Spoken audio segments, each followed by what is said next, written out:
and development issues, including democracy and governance.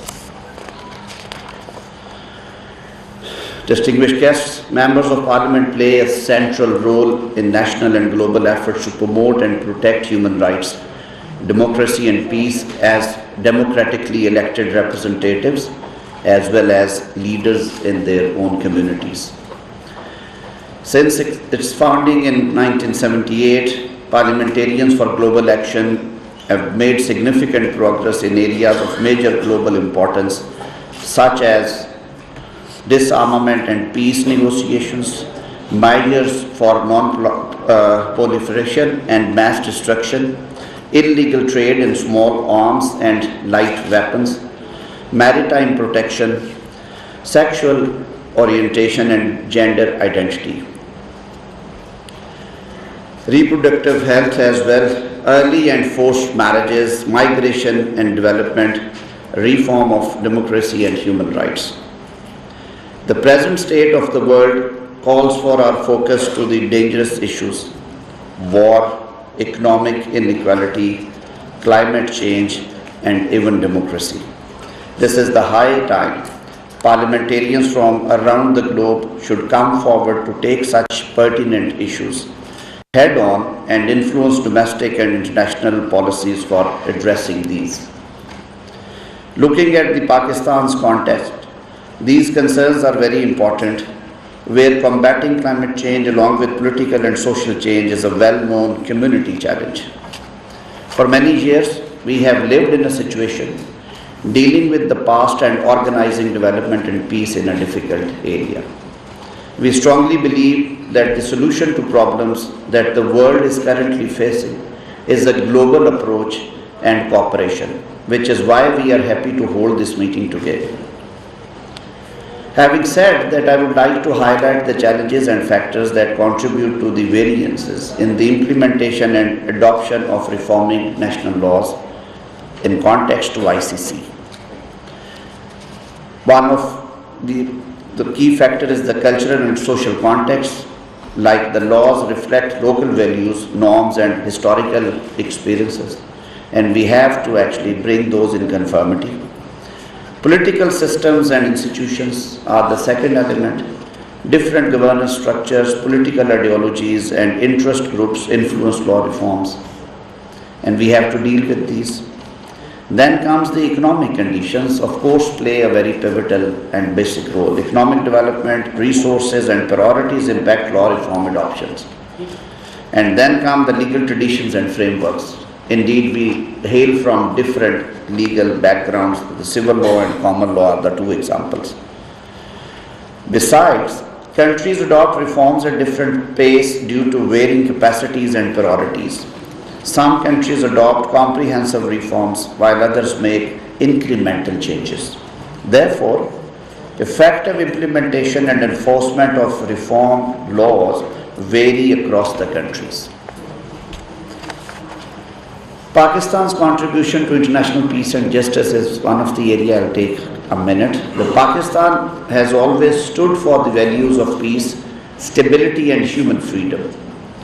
We have participated in many UN peacekeeping operations and actively participated in various regional and global peace initiatives.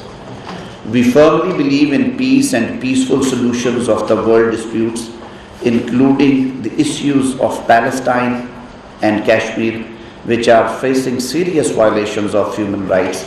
And when we talk about Gaza, the history will tell us that how painful this dispute is.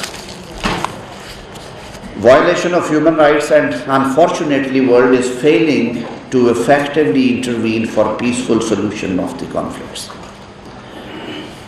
In this context, yes, complementary principle has been violated. The domestic jurisdiction issues are always on the table, and states are undermined by international criminal, and these issues undermine international criminal court rather than building capacity of countries to control through their own local laws the issue of genocide and crime against humanity. And we have to think, we have to learn lessons from history, that unless and until we don't go for a global approach, we will be failing in our duty as a nation, as a state, as member of this larger global community.